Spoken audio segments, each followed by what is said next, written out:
ऐ खुदा, तू मेरा खुदा है, मैं दिल से तेरा तालिब हूँगा। खुश्क और प्यासी ज़मीन में जहाँ पानी नहीं, मेरी जान तेरी प्यासी और मेरा जिस्म तेरा मुश्ताक है। इस तरह मैंने मक़दिस में तुझ पर निगाह की, ताकि तेरी कुदरत और हशमत को देखूं, क्योंकि तेरी शफ़क़त ज़िंदगी से बेहतर है।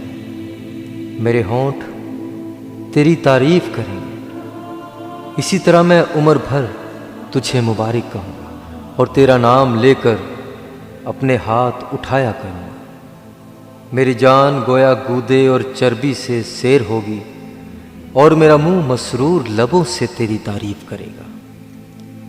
जब मैं बिस्तर पर तुझे याद करूँगा और रात के एक एक पहर में तुझ पर ध्यान करूँगा, इसलिए कि तू मेरा मददगार रहा है और तेरे परों के साया में खुशी मनाऊंगा।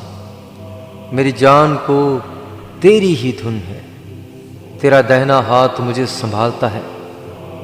पर जो मेरी जान की हलाकत के दर पे हैं, वो ज़मीन के असफल में चले जाएंगे, वो तलवार के हवाले होंगे, वो गीदड़ों का लुकमा बनेंगे।